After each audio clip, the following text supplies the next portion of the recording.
Meditações de Quaresma, com a Fundação AIS. Visões da beata Ana Catarina Emmerich sobre a paixão de Jesus Cristo.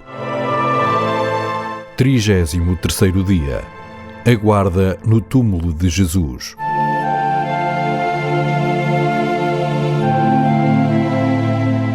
Vinde, Espírito Santo, enchei os corações dos vossos fiéis e acendei neles o fogo do vosso amor. Enviai o vosso Espírito e tudo será criado, e renovareis a face da terra. Oremos.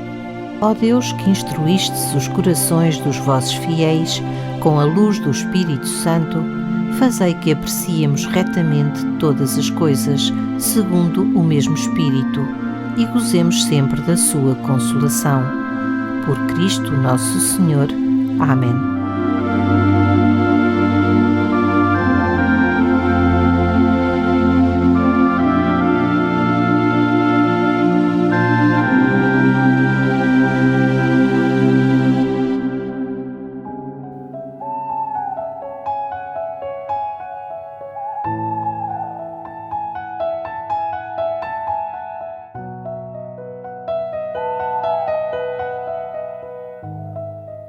Na noite da sexta para sábado, vi Caifás e os príncipes dos judeus reunirem-se em conselho para decidir o que deviam fazer em face da excitação do povo e dos acontecimentos anormais ocorridos depois da morte de Jesus. Foram ainda durante a noite procurar Pilatos e disseram-lhe que se tinham lembrado de que aquele impostor afirmara, quando ainda vivia, que no terceiro dia após a morte ressuscitaria. Pediam-lhe que, por isso, mandasse guardar o sepulcro até ao terceiro dia para que os discípulos de Jesus não lhe roubassem o corpo, divulgando em seguida que tinha ressuscitado dos mortos, pois dessa forma seria a segunda impostura pior do que a primeira. Pilatos não quis intrometer-se mais nessa questão e disse-lhes: "Tendes uma guarda, e de vós guardar o túmulo como entenderdes." Porém, mandou Cássio acompanhar a guarda para no final lhe relatar tudo. Vi os 12 fariseus saírem da cidade a seguir ao pôr do sol. Os 12 soldados que os acompanhavam não estavam vestidos à romana. Eram archeiros da guarda do templo. Levaram braseiros fixos em hastes. Graças a tal género de lampiões, podiam ver tudo durante a noite e observar o que se passava na escuridão do sepulcro. Ao chegar, certificaram-se da presença do corpo do Senhor e ligaram uma corda à porta do túmulo. Dessa corda partiu outra, por sua vez fixada na pedra que obstruía a entrada do sepulcro. Selando as cordas com um fecho semilunar, voltaram à cidade, enquanto os guardas tomavam assento em frente da porta exterior do monumento. Ficaram lá alternadamente 5 ou 6 homens, indo de vez em quando alguns à cidade para trazer víveres. Cássio, porém, não deixou o posto, aguentando-se de pé ou sentado em frente da gruta, de modo que podia ver o lado do túmulo onde repousavam os pés do Senhor. Recebeu ele graças interiores e a inteligência intuitiva de muitos mistérios. Como não estivesse acostumado a tais manifestações do sobrenatural, ficava durante aquela iluminação como que embriagado e longe das coisas exteriores. Foi nesse tempo que se converteu por completo, tornando-se novo homem segundo o Evangelho, e passando o dia em atos de arrependimento, ação de graças e adoração. Vi à noite os discípulos reunidos no cenáculo, cerca de 20, apresentando-se todos de vestes brancas e cingidos na cintura. Celebrado o sábado e depois de comerem, separaram-se para dormir.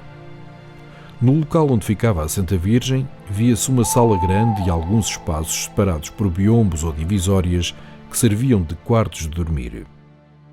As mulheres que ficaram no cenáculo separaram-se pouco depois, indo para as mencionadas celas de dormir.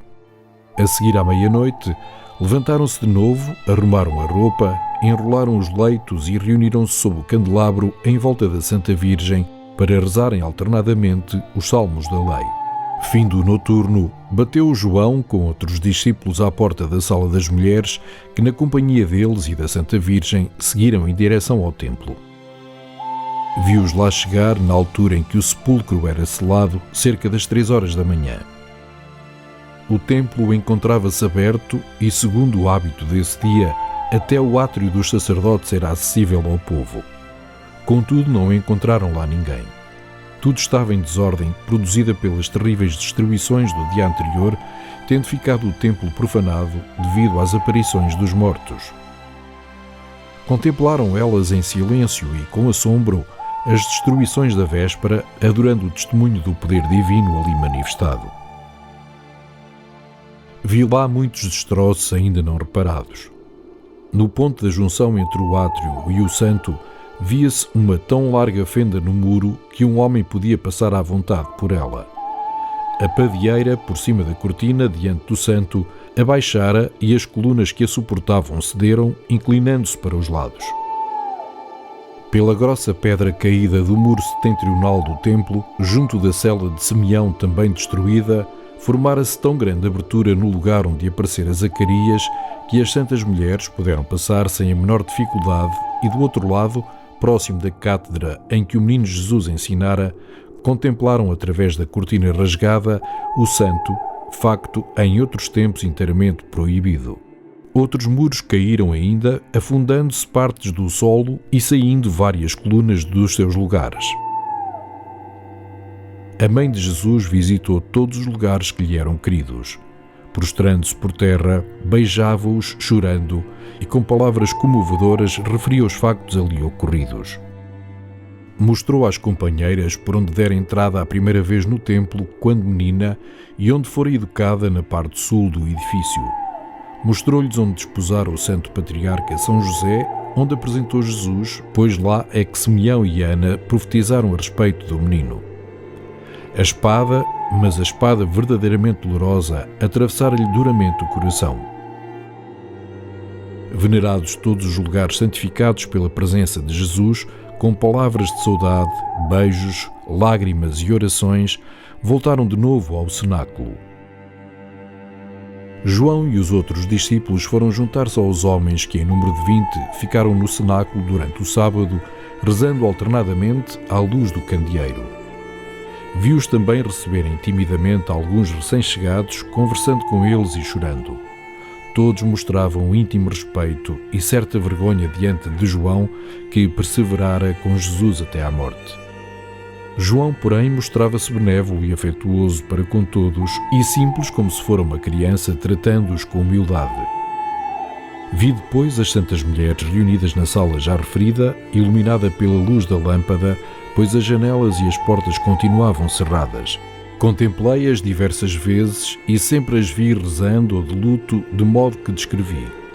Unindo a minha contemplação aos pensamentos da Virgem, sempre mergulhada na recordação do Salvador, vi algumas vezes o Santo Sepulcro e cerca de 7 guardas que nunca abandonaram a entrada, conservando-se de pé ou sentados. Próximo da gruta e no fosso que lá havia, estava Cássio em silêncio e profunda meditação. Encontrei as portas do túmulo fechadas e a pedra encostada. Através das portas, porém, vi o corpo do Senhor que estava tal como fora depositado, cercado de luz e no meio de 2 anjos em adoração.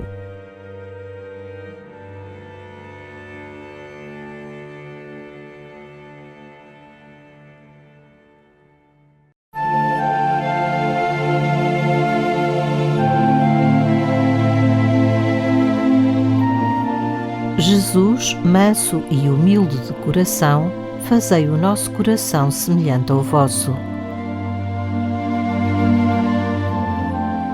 Em nome do Pai, do Filho e do Espírito Santo.